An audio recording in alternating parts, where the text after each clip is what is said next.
The Middle East, when you really boil it down, is like a prison recreation yard. Strength and respect are everything. Today, Iran showed they will continue to escalate the fight. They will take more risks.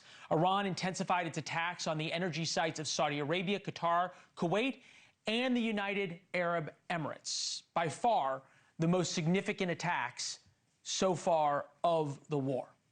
And the Islamic regime is growing more defiant.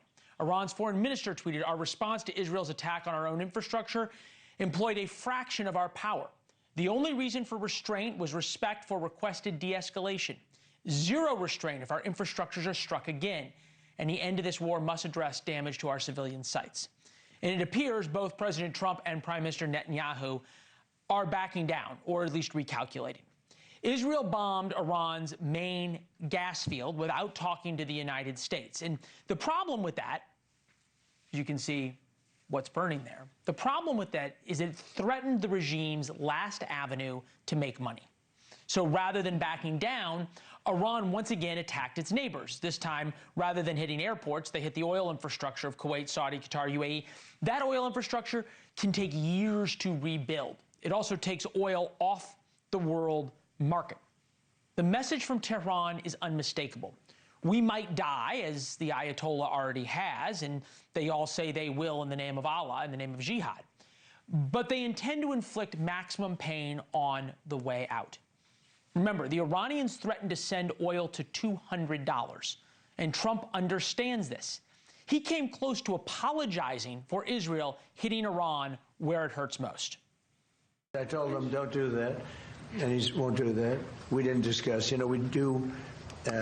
We're independent, but get along great. It's coordinated, but on occasion he'll do something, and if I don't like it, and so we're not doing that anymore. Trump is the only American president Benjamin Netanyahu has ever listened to, and Trump is in a race against time. The Air Force is dropping 5,000-pound bunker busters on the Iranian Navy warehouses. They must destroy Iran's Navy before they can reopen the Strait of Hormuz. As we told you, day 2 of this war, the Strait of Hormuz is everything. Whether the president admits it or not, the clock is ticking on the war. He originally said he needed 6 weeks. We're nearly halfway there. The results have been absolutely extraordinary. But when pressed on the timeline again today, Trump repeated his new favorite word: soon. It's going to be over with pretty soon. We've obliterated their Navy. We've obliterated their just about everything there is to obliterate, including leadership. It's a great point. Iran's leadership is continuing to fray, but it hasn't broken yet. As Trump is having wins of his own, the same NATO countries, remember earlier in the week, that told Trump to get lost? Well, they said they would now help reopen the strait by force. Here's the NATO Secretary General. In my context with allies are seeing is that they are intensely discussing amongst each other, with the United States and amongst each other, the best way forward to tackle this huge security issue. And let me add to that, that I'm confident that allies, as always, will do everything in support of our shared interest. We are in a test of wills.